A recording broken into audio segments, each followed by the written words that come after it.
तो सुबह 7 बजे से लोकसभा के दूसरे चरण का मतदान शुरू हो चुका है।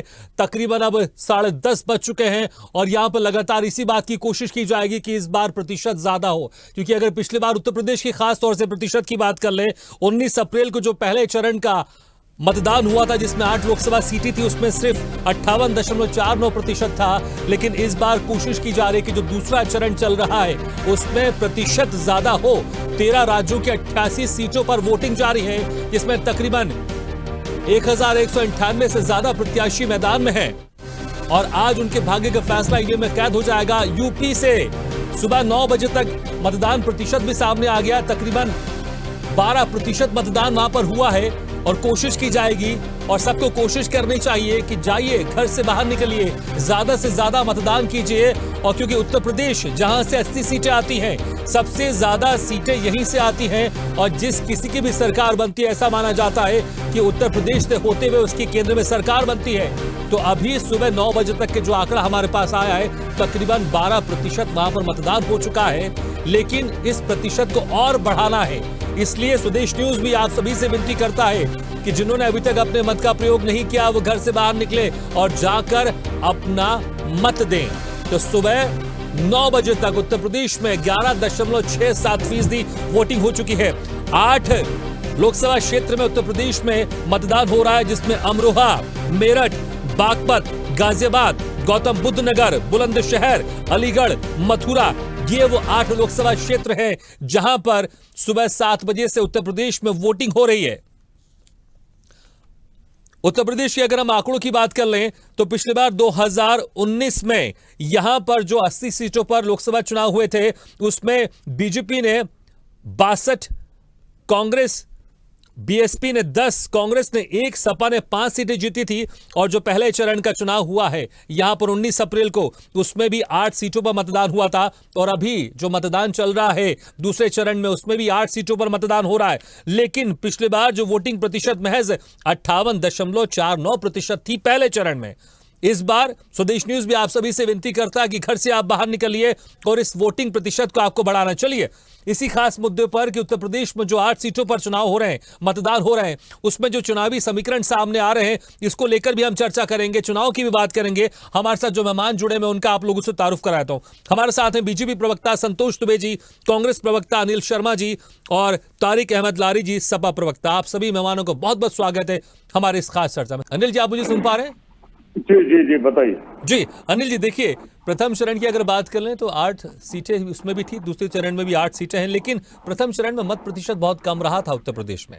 और इस बार कोशिश की जा रही है, इसको लेकर तमाम कोशिश की जा रही है कि मत प्रतिशत ज्यादा हो। समीकरण को लेकर भी साधने की कोशिश की जा रही है। आप लोग भी बड़े बड़े दावे कर रहे हैं, लेकिन आप लोग के जो दावे हैं वो भी उस हिसाब से मत प्रतिशत बढ़ नहीं पा रहे हैं। क्या इस बार उम्मीद है कि मत प्रतिशत बढ़ेंगे? भगीरथ जी, मत प्रतिशत बढ़ना चाहिए, प्रयास है पूरा। पिछली बार नहीं बढ़ा। देखिए, सबसे पहली बात तो कि गर्मी का, भीषण गर्मी के मौसम में चुनाव है और भीषण गर्मी में जिस प्रकार का तापमान है, उस तापमान के हिसाब से वोटर निकलने में कतरा रहा है। लेकिन वोटर जागरूक है और अधिकतर लोग वोट कर रहे हैं। पिछली बार 58% समथिंग जो परसेंटेज वोटिंग की रही, और इस बार दूसरे चरण के मतदान में निश्चित है कि वोटिंग परसेंटेज बढ़ेगी, क्योंकि आज लोकतंत्र को बचाने के लिए देश का नागरिक जागरूक है, अन्नदाता जागरूक है। लेकिन अनिल जी, इसी में मेरा सवाल, जो हालांकि आप इस पर जरूर कुछ कह रहे हैं, लेकिन ऐसा कहा जाता है कि अगर सरकार से लोग नाराज हैं, सरकार से लोग अगर कुछ खफा है, तो वो और बढ़ चढ़ कर वोटिंग में हिस्सा लेते हैं। लेकिन प्रथम चरण में अगर देख लें तो वोटिंग प्रतिशत कम रहा, थोड़ी सी मायूसी दिखाई दी। आपको लगता है कि जिस तरह से आप लोग कह रहे हैं कि लोकतंत्र खतरे में है, तमाम आरोप लगा रहे हैं और कह रहे हैं कि जनता गुस्से में, लेकिन वो गुस्सा अगर आपकी बात मान भी ले तो वो वोटिंग प्रतिशत में क्यों नहीं दिख रहा है? क्या सेकंड फेज में वो चीज सामने आ रही है, या फिर आप कन्विंस नहीं कर पा रहे हैं जनता को कि बाहर निकलिए, वोट कीजिए? देखिए, सबसे बड़ी बात बताएं बॉस कि जिस प्रकार से बीजेपी के लोग वोटरों को निकालने का जो काम करते हैं, ये अपने आप कहते हैं कि एक पन्ना प्रमुख भी हमारे हैं, टीम भी हमारी है। वो सारे वोटर जो इनके निकलते थे वो सारे नाराज हैं। ये जो वोटर निकल रहा है, ये लोकतंत्र को बचाने के लिए निकल रहा है और इनका जो वोट परसेंटेज ये सरकार को हराने के लिए है। लोग चाहते हैं बदलाव, लोग चाहते हैं इस लोकतंत्र की स्थापना पुनर्स्थापित हो, क्योंकि 88% लोगों का पैसा उन 12% लोगों पर पहुंच गया। ये जिस प्रकार की बातें करते हैं, 25 करोड़ लोगों को हमने गरीबी रेखा से ऊपर निकाल दिया, बाकी के लोगों को, ये 80 करोड़ लोगों को राशन दे रहे हैं। भाई कितने परिवार हैं? अगर एक परिवार में 3 व्यक्ति मान लिए जाए तो 50 करोड़ परिवार हो गए। 50 करोड़ परिवारों में आप कितने परिवारों को राशन दे रहे हो? प्रॉपरली राशन लोगों को मिल नहीं रहा, भ्रष्टाचार में लिखते हैं 4 किलो राशन जो मिलना चाहिए 4 किलो की जगह 3 किलो मिलता है, 5 किलो की जगह 4 किलो मिलता है। ये व्यवस्थाएं हो रही हैं। राशन की दुकानों पर लाइन लगती है, उनको वो अंगूठा तो पूरे पर लगवाया जाता है, लेकिन उन्हें प्रॉपरली जो तौल मिलती है वो पूरी नहीं मिलती है। यही वजह है, जनता के बीच में आक्रोश है, अन्नदाता इनसे परेशान है। दूसरा अगर कहा जाए तो ये कि रामलला आएंगे, राम आएंगे तो अंगना सजाएंगे और अन्नदाता आएंगे तो कीले बिछाएंगे। तो देश के अन्नदाता के लिए, जो देश का जनता के देश की व्यवस्था को, हरियाली को बनाए रखने वाला देश का अन्नदाता है, उनके लिए ये लोग कीले बिछाते हैं। इस देश की जनता बहुत नाराज है और नाराजगी देखने को मिल रही है। आप देख लीजिए, किसान के क्षेत्र में इनके प्रत्याशी अगर जाते हैं तो उन्हें गांव के अंदर नहीं घुसने दिया जा रहा है। कहीं कहीं तो ये स्थिति है कि ये घुस भी जाते हैं तो आधे कुर्ते इनके बाहर आते हैं, आधे कुर्ते में ही फट जाते हैं और इनको ढकिया जाता, लतिया जा रहा है। लेकिन मुझे लगता है हिंसा किसी भी रूप में स्वीकार नहीं की जानी चाहिए। लोकतंत्र में आपको शांति से आपको अपने मत का प्रयोग करना चाहिए। अगर कोई प्रत्याशी जा रहा है चुनाव प्रचार के लिए तो उसके साथ इस तरह का अभद्र व्यवहार नहीं होना चाहिए। आप मत दीजिए ना वोट उसको, आप उसको वोट मत दीजिए। इसलिए इन चीजों को मैं एंडोर्स बिल्कुल नहीं करता। मैं जनता से बोलूंगा, आप अपने गुस्से को मत के जरिए निकालिए। आज वो दिन है कि अगर आपको कोई प्रत्याशी पसंद नहीं, कोई पार्टी पसंद नहीं है तो जाइए उसके खिलाफ वोट कीजिए, लेकिन वोट कीजिए, लेकिन हिंसा मत कीजिए। हिंसा बिल्कुल नहीं करना चाहिए। ठीक है, हिंसा नहीं, ठीक है, लेकिन आप बता रहे हैं, लेकिन आपके बताने से ऐसा लगता है कि आप इन चीजों को एंडोर्स कर रहे हैं, और मुझे लगता है इन चीजों को एंडोर्स नहीं करना चाहिए। गलत जो है वो बिल्कुल गलत होना ही चाहिए। तारिक अहमद लारी जी, ठीक है, इसलिए मैंने आपको आपकी बात करने दिया। ठीक है, मैं आऊंगा। तारिक जी, आपको मेरी आवाज सुनाई दे रही है? तारिक जी, आप मुझे सुन पा रहे हैं? जी सुन रहे हैं आपको। जी तारिक जी, देखिए, आप बड़ी पार्टी उत्तर प्रदेश में, अभी 8 लोकसभा सीटों पर यहां पर मतदान चल रहा है। प्रथम चरण में भी 8 सीटों पर मतदान रहा, लेकिन उस वक्त मत प्रतिशत कम रहा। और जिस तरह से अभी आपके सहयोगी अनिल शर्मा जी कह रहे थे कि जो गुस्सा तो है, जो गुस्सा है वो लोग निकल कर जा रहे हैं, लेकिन बीजेपी का जो मतदाता है वो घर में बैठा हुआ है, इसलिए मत प्रतिशत कम हो रहा है। लेकिन अक्सर ऐसा भी कहा जाता है, सरकार के प्रति अगर नाराजगी है तो और ज्यादा वोटिंग होती है। लेकिन क्या इस सेकंड चरण में, जो दूसरा चरण हो रहा है, यहां पर प्रतिशत आपको लगता है बढ़ेगा? देखिए, ये पुरानी हिस्ट्री है कि जब भी सरकार के खिलाफ हुआ है तो मत प्रतिशत हमेशा कम हुआ है। ये बात फैक्ट है, ये आप भी जानते हैं, हम भी जानते हैं, लेकिन ये आप बोलना नहीं चाहते हैं तो बात अलग है। नहीं, देखिए, हालांकि मैं आपको बता दूं कि मत प्रतिशत कम या ज्यादा होने से सरकार जारी आ रही है, ये कोई क्लियर नहीं, क्योंकि अगर आप पैटर्न देखेंगे, ये पैटर्न हर राज्यों में, हर चुनाव में बदलता रहा है। इसलिए कोई श्योर नहीं है, कोई ये नहीं कह सकता कि अगर मत प्रतिशत अगर कम रहा है तो सरकार चली जाएगी, आ जाएगी, या ज्यादा हुआ है तो सरकार चली जाएगी, आ जाएगी। ये पैटर्न है ही नहीं। हर जगह पैटर्न कहीं ना कहीं इसमें गलत साबित हुआ है। ठीक, तारिक जी, देखिए, मत पैटर्न गलत साबित हुआ है या क्या हुआ, आज कंगन को आरती क्या, पढ़े लिखे को फारसी क्या, कुछ दिनों बाद देख लेंगे। फिर बिल्कुल फायदा क्या अगर आपको बीच में टोकना ही है तो। नहीं, मैंने कहा एक लाइन जरा उसमें जोड़ दूं मैं। तो है नहीं, अगर आप मुझसे ज्यादा आप बोलना चाहते हैं तो आप अकेले बैठ के बात करिए भाई, सबसे बेहतर। नहीं, लेकिन देखिए, अगर आप कुछ जिक्र कर रहे हैं, मुझे लगे एक लाइन जोड़नी, तो एक लाइन जोड़ूंगा ना मैं आपको पूरा मौका दे रहा हूं। अब आप कहिए अपनी बात, कहिए आप, पूरा मौका आपके पास। आपको सुनना ही नहीं है तो भाई अकेले बैठ के बात कर दीजिए, फिर हम लोग का फायदा क्या है? आपकी बात सुनना, इसलिए हमने आपको बुलाया। मैं आपको पूरा मौका दे रहा हूं, मैं आपको पूरा मौका दे रहा हूं। बुलाया है आपने, तो फोटो बुलाया है कि हाँ बस आपका चेहरा टीवी पे दिखाई दे, बाकी आप बोलिए कुछ नहीं, हम बोले। देखिए, समय आप यहाँ वहां लेके जा रहे हैं, पूरा समय आपके पास है। हम ये बात न करके आप मुद्दे की बात करें, ज्यादा बेहतर हो। ठीक है, आपके पास समय पूरा, अपनी बात रखिए। बीच में टोकना बंद कर दीजिए। ठीक है, आप कहिए, हमारी बात को कंप्लीट होने दीजिए। कहिए आप। देखिए, मत प्रतिशत का हमेशा से रहा है, जब भी मत प्रतिशत कम हुआ है सरकारें बदली है, ये फैक्ट बात है। उसको चाहे कोई दिखाए चाहे ना दिखाए, और चाहे उस पर जो चाहे जो बोलना चाहे। मैं इस समय मतदाताओं से अपील करूंगा कि भारी संख्या में निकल कर बाहर आए, मतदान करें। मतदान आपका सबसे पहला अधिकार है, और ऐसी गलत सरकार, ऐसी भ्रमक सरकार, ऐसी झूठी मक्कार अय्यार सरकार को खाड़ फेंकना उनकी जिम्मेदारी है। दूसरी बात, कहीं से भी ऐसा लगता नहीं है कि कोई प्रधानमंत्री इस देश में बैठा है। ऐसा लगता है कि एक तमच्चाप आदमी बैठकर इस देश की सर्वोच्च कुर्सी पर बैठकर लोगों का भाग्य का फैसला कर रहा है। आज उसके भाग्य का फैसला आपके हाथ में है। आपको अगर ऐसा आदमी नहीं चाहिए जो मक्कारी और अय्यारी और झूठ और फरेब से बात करे, तो भाई निकलिए बाहर। गर्मी बहुत है, गर्मी से बचिए भी, लू से बचिए भी, लेकिन मतदान करने जरूर जाइए। टाइम भी बढ़ा हुआ है, टाइम आप लोग को मिलेगा भी। एक बार मतदान केंद्र के बाहर आप लोगों ने लाइन लगा दी तो कोई आपको मतदान करने से रोक नहीं पाएगा।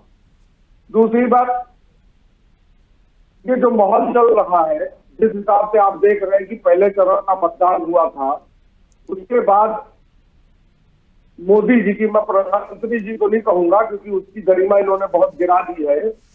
मोदी जी ने बिल्कुल भी जो कहा जाए कि जिस पद पर बैठे उसकी पद की गरिमा को बरकरार न रखते हुए उन्होंने ऐसी ओछी बातें कही हैं जो एक उस पद पर बैठे हुए व्यक्ति को बोलना नहीं चाहिए। आज तक के जितने भी प्रधानमंत्री हुए हैं उन्होंने कभी इस तरह की ओछी बातें नहीं की हैं। मुझे तो सबसे ज्यादा ताज्जुब हुआ कि जब राजनाथ जी भी उस तरह की बात को करने लगे। मैंने ट्विटर पर भी लिखा कि राजनाथ जी आपसे एक्सपेक्टेड नहीं था कि आप इस तरह की ऊंची बात करेंगे। जिन लोगों का काम है, जिन लोगों का वही सिस्टम है, जिनकी परवरिश वैसे है, वो उस तरह की बात करें तो ज्यादा बेहतर है। आप लखनऊ यूनिवर्सिटी के प्रोडक्ट हैं, आप लखनऊ यूनिवर्सिटी में पढ़े हुए पढ़े लिखे व्यक्ति हैं, आप जाहिर नहीं, आपको इस तरह की ऊंची बात शोभा नहीं देती है। आप रक्षा मंत्री भी हैं इस देश के, आपको इस तरह की बात शोभा नहीं देती है। खैर, उनकी बात तो कम हुई। ठीक है। आपको तारीख थोड़ा सा रोकना चाहेंगे। बड़ी खबर आपको बता दें, बैलेट पेपर की मांग को लेकर सुप्रीम कोर्ट का बड़ा फैसला। वीवीपैट मामले पर सभी मांग की खारिज। तो ये इस वक्त की बड़ी खबर आपको बता रहे हैं। पर्चियों से मिलान की मांग सुप्रीम कोर्ट में खारिज। तो ये बड़ी खबर आपको बता रहे हैं। सिंबल लोडिंग यून सील की जाए, सुप्रीम कोर्ट ने कहा। तो ये बड़ी खबर इस वक्त की आपको बता रहे हैं। बैलेट पेपर की मांग को लेकर सुप्रीम कोर्ट का बड़ा फैसला। लगातार विपक्ष की तरफ से कहा जा रहा था कि वीवीपैट की जो पर्चियां उसका मिलान पूरे का पूरा होना चाहिए। अब इसको लेकर सुप्रीम कोर्ट की तरफ से बड़ा फैसला है। जो भी मांग थी सुप्रीम कोर्ट में वो खारिज हो गई है। तो ये बड़ी खबर आपको बता रहे हैं। चलिए तारिक जी, आपने ब्रेकिंग सुनी होगी। लगातार जिस तरह से आप लोग की तरफ से मांग भी की जा रही थी कि ईवीएम से वोटिंग नहीं होनी चाहिए, लेकिन अगर कांग्रेस की घोषणा पत्र की बात करूं उसमें साफ मेंशन है कि वो भी ईवीएम से वोटिंग कराएंगे, लेकिन जो पर्चियां उसका मिलान कराएंगे 100%। आप सुप्रीम कोर्ट में जो याचिका दायर की गई थी, ये याचिका खारिज हो गई है। जो 100% की मांग की जा रही थी वो नहीं है। जैसे पहले रूल्स एंड रेगुलेशन थे उसी के हिसाब से अब पर्ची यहां पर मिलान होगी। इस पर आपकी प्रतिक्रिया? ये जो भी सुप्रीम कोर्ट में जिन लोगों ने भी रिट दायर की थी, मैं उनसे कहूंगा कि ये रिट आखिरी मोमेंट की नहीं होती है। ये रिट आपको कई साल पहले दायर करनी चाहिए। जैसे अब इलेक्शन हो रहा है, इलेक्शन खत्म होने के तुरंत बाद आपको रिट दायर करनी चाहिए ताकि इसमें फैसला करना है। मान लीजिए फैसला अभी कर देते वो, तो कहाँ से इतनी जल्दी तैयारी होती? तैयारी पॉसिबल नहीं थी। तैयारी पॉसिबल नहीं थी कि वीवीपैट की पर्चियां मिलाई जा सके। इसके लिए आप पहले से करिए, पहले तो उसके लिए आप रिट दायर करिए, रिट दायर करके आप करिए ताकि सुप्रीम कोर्ट भी फैसला अगर देना चाहे तो देना भी चाहते तो इस समय फैसला नहीं दे सकते थे, क्योंकि ये मौका तैयारी में लगने का नहीं था। तैयारियां ऑलरेडी हो चुकी थी। खैर, मैं दूसरी बात कर रहा था कि और हमारी सरकार आएगी तो शर्मा जी भी बैठे हैं, तो ये हम लोग का वादा है कि हो सकता है वीवीपैट रहे या हो सकता, ये भी हो सकता है, या तो हर पोलिंग बूथ पे, हर पोलिंग स्टेशन पे, हर पोलिंग सेंटर पे वीवीपैट की पर्चियों का मिलान होगा, या फिर पूरा ईवीएम ही खत्म किया जाए। ठीक है। इसको लेकर तो मुझे लगता है कि घोषणा पत्र में मेंशन किया है कांग्रेस ने, लेकिन देखना होगा 4 जून को किसकी सरकार बनेगी। संतोष जी, आपको मेरी आवाज सुनाई दे रही है? संतोष जी, आप मुझे सुन सकते हैं? बोलिए। जी संतोष जी, देखिए जिस तरह से मैं पहले आप ही से सवाल कर रहा था, शुरुआत आप ही से कर रहा था, लेकिन देखिए यहाँ पर अब जो 8 लोकसभा सीटों पर दूसरे चरण में यहाँ पर चुनाव हो रहा है उत्तर प्रदेश में, पिछले जो पहला चरण था उसमें मत प्रतिशत कम रहा है। तारिक अहमद जी कह रहे थे कि मत प्रतिशत कम होता है तो इसका मतलब ये कि सरकार गिरने वाली है। वो सीधा ये कह रहे हैं कि मत प्रतिशत कम हुआ है मतलब आपकी सरकार बदल रही है। देखिए तारिक जी क्या कह रहे हैं वो तो उनकी अपनी मंशा है, लेकिन जो लेकिन ये उम्मीद दूसरे चरण में मत प्रतिशत बढ़ेगा, बिल्कुल बढ़ेगा, क्योंकि देखिए मत डालना जो है जनता का अधिकार है और जनता को वोट डालना चाहिए, जाके अपने मत का प्रयोग करना चाहिए।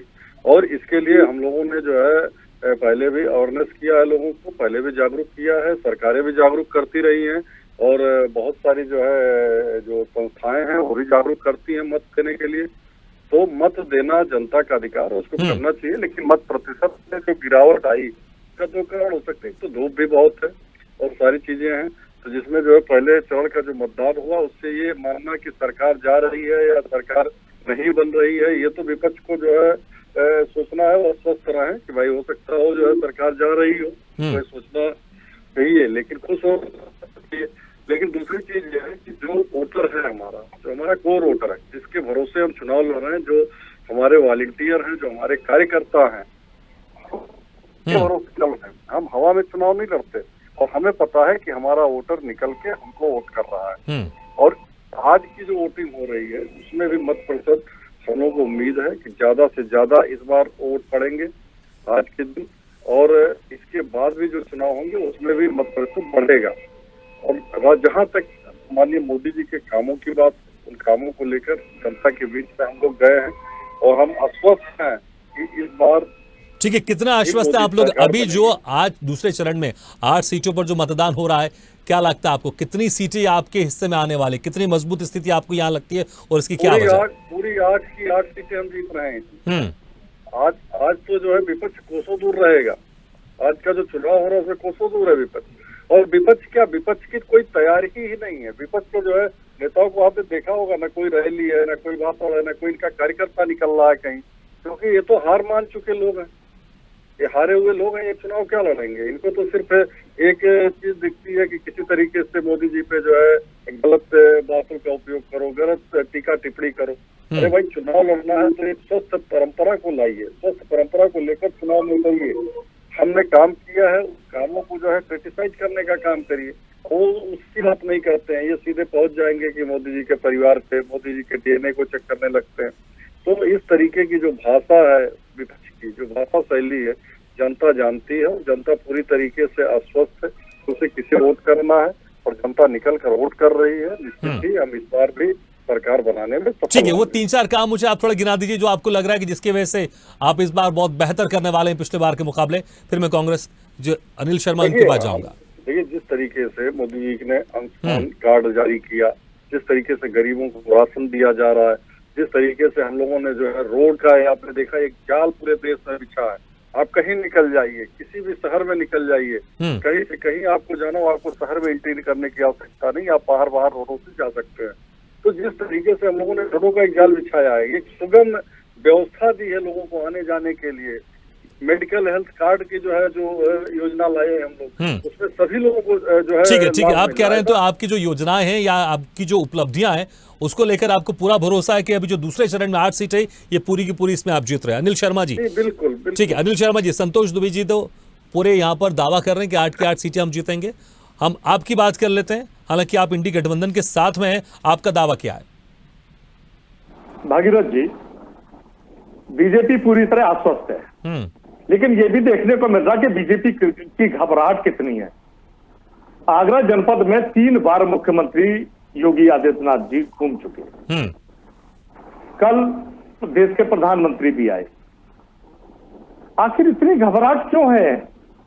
कांग्रेस का मैनिफेस्टो कुछ और है और ये गाते कुछ और हैं कि कांग्रेस लोगों के, महिलाओं के मंगलसूत्र छीन लेगी, कांग्रेस मुसलमानों को अधिकार दे देगी, आपके आरक्षण का अधिकार मुसलमानों को दे देगी, इनको मुसलमानों के वोट भी चाहिए, मुसलमानों की खिलाफत भी।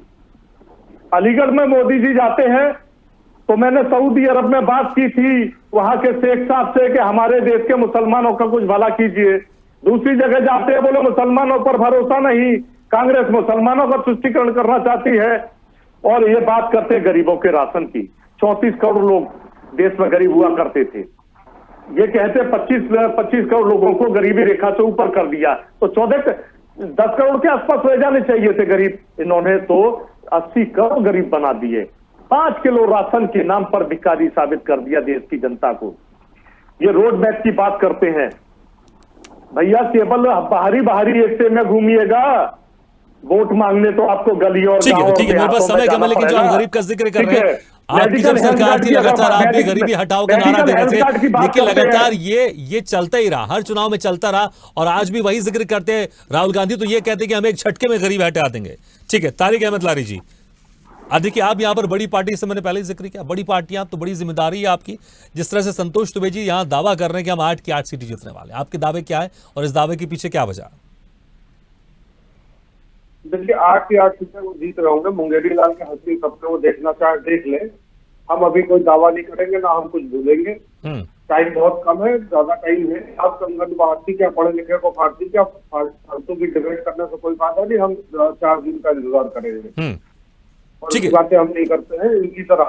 और जो हमारी भाषा शैली पे उंगली उठा रहे हैं, ये कभी अपने मोदी जी की और अमित शाह और योगी के भाषा शैली पे भी उंगली उठाए तब मैं समझू कि ये नेता है, नहीं तो मैं समझूंगा कि ये चमचों की कैटेगरी बनाते हैं। चमचागिरी मुझे पसंद नहीं, लेकिन अगर खुद के नेता की भाषा शैली जरा खराब होगी अखिलेश जी की, मैं उस पर भी उंगली उठाऊंगा और मैं उठाता हूँ। ये आप जानते हैं, मैं अपने नेताओं की भाषा शैली पे उंगली उठाता हूँ। तारिक अहमद लारी किसी का चमचा नहीं। ठीक है तारिक जी, लेकिन यहाँ पर वो क्या मुद्दे होंगे जिसकी वजह से लग रहा है कि आप लोग के पक्ष में ये इस बार चुनाव जाने वाला है? तारिक जी देखिए, मुद्दे आपने मुझसे पूछा, मैं हाँ जी समझा आपने उनसे पूछा। देखिए मुद्दे हमारे मुद्दे सिंपल पे है कि इन्होंने जो आपसे वादा किया था, इन्होंने वो वादे कंप्लीट किए। इन्होंने तो आपसे पूरे वादे किए, जो कोरोना काल हुआ, जो भी हो रहा है इस देश में, जो किसानों के साथ हो रहा है, जो मजदूरों के साथ हो रहा है, जो किसानों के साथ हो रहा है, जो दलितों के साथ अत्याचार हो रहा है, क्या वो मुद्दे नहीं है? हमारे मुद्दे तो सिंपल से है। जो दिल्ली का रूटीन बीजेपी का है, मोदी योगी अमित शाह का है, दिल्ली का रूटीन दलितों को, अखिलेशों, मजदूरों, किसानों के खिलाफ रहते हैं, मन को मिटा रहे हैं। हम मिटाएंगे, हमेशा से हम इन लोग के साथ रहे हैं और रहे हैं और रहेंगे। हमारे लिए ये जरूरी है कि गरीबों पर अत्याचार ना हो, लेकिन इनका एक ही मकसद है कि गरीबों को कुचल दो, गरीबों पे अत्याचार करो और अमीरों की झोली। ठीक है, चलिए, मुझे लगता है कि गरीबों को लेकर हर पार्टी बड़े बड़े दावे करती आ रही है, लेकिन अभी भी हमारे देश में कई करोड़ ऐसे हैं जो गरीबी का जीवन यापन कर रहे हैं। संतोष दुबे जी, देखिए आप लोग दावे तो बहुत बड़े बड़े कर रहे हैं, लेकिन यहां पर मुद्दे भी बहुत सारे हैं और इस बार बसपा अलग चुनाव लड़ रही। पिछले बार बसपा सपा साथ में थी, हालांकि तब भी आप लोग ने 62 सीटें यहां पे जीती थी। इस बार कहीं ना कहीं ऐसा लग रहा है कि आप लोग सफल हो गए बसपा को अलग करने में। अब इसके पीछे क्या रणनीति वो तो बात की बात है, लेकिन बसपा इस बार अलग लड़ रही है, इसलिए इस बार आप लोगों का कॉन्फिडेंस थोड़ा ज्यादा आपको लग रहा है कि ठीक है, क्योंकि कांग्रेस और सपा गठबंधन आप लोग देख चुके हैं विधानसभा चुनाव में पहले, तो उसका ज्यादा असर नहीं रहा। लेकिन जब बसपा थी तो आपको नुकसान जरूर हुआ था 2014 के मुकाबले 2019 में, लेकिन इस बार थोड़े आप आश्वस्त ज्यादा है। संतोष जी, मायावती जी ने जो निर्णय लिया है वो एक अच्छा निर्णय है लोकतंत्र के लिए, क्योंकि वो समाजवादी पार्टी के साथ जाके वो देख चुकी थी कि दलितों का किस तरीके से समाजवादी पार्टी पे अपमान होता था, दलितों को किस नजरिए से देखा जाता था, और स्वयं बहन मायावती जी इसकी भुक्त भोगी रही हैं। तो उन्होंने एक गलती की थी उस समय, अपना समाजवादी पार्टी से गठबंधन करके सुधर गए होंगे। तो लगा कि आज भी इनके जो पुराने थे वो आज भी हैं, दलितों के प्रति इनकी जो तानाशाही रवैया है, उस चीज को देखकर मायावती जी ने खुद अकेले लड़ने का निर्णय लिया। ये स्वागत योग्य है, क्योंकि दलितों के लिए मायावती जी कहीं ना कहीं एक उपयोगी व्यवस्था से। लेकिन जिस तरह से आप स्वागत करें, क्या आप मान के चल रहे हैं कि आपको नुकसान नहीं होने वाला है, इंडी गठबंधन को इससे नुकसान होगा? हमने कहा ना कि भारतीय जनता पार्टी अपने जो और जो हमारा कैडर का कार्यकर्ता है, हम उसके भरोसे चुनाव लड़ते हैं। हमें पता है कि हमारा कैडर का जो कार्यकर्ता है वो गांव-गांव में प्रधानमंत्री और मुख्यमंत्री जी के नीतियों को, मुख्यमंत्री जी के योजनाओं को, सरकार की जो योजनाएं हैं उसको लेकर वो धरा जाता है। हमें पता कि हमको कहाँ से कौन सा वोट मिल रहा है, हमें इतना पता होता है कि किस घर से कितने वोट हमको मिल रहे हैं। तो हम एक कैलकुलेशन पे चुनाव लड़ते हैं, हमारा हवा में कोई चुनाव नहीं होता है। ये इन लोगों का कहना है कि भाई फला मोहल्ले में वोट नहीं, हमें मालूम है किस मोहल्ले से हमको कितना। ठीक है, लेकिन देखना होगा कि बसपा के अब अलग से चुनाव लड़ने पर किसको कितना फायदा होता है, किसको कितना नुकसान होता है। लेकिन आप स्वागत तो कर रहे हैं, लेकिन कहीं ऐसा ना हो कि कहीं आपको इसका नुकसान ना हो जाए। चलिए, बहुत बहुत शुक्रिया आपसे मेहमानों का, संतोष दुबे जी, अनिल शर्मा जी, तारिक अहमद जी, बहुत बहुत शुक्रिया हमारे इस खास चर्चा में शामिल होने के लिए। तो दूसरे चरण में उत्तर प्रदेश में 8 सीटों पर मतदान हो रहा है। पिछले बार प्रथम जो चरण हुए थे 19 अप्रैल को, उसमें भी 8 सीटों पर मतदान था, लेकिन वोटिंग प्रतिशत सिर्फ 58.49% रहा। इसलिए स्वदेश न्यूज आप सभी से विनती करता है, जिनके क्षेत्र में मतदान है, अपने घर से बाहर निकलिए और अपने मत का प्रयोग जरूर कीजिए।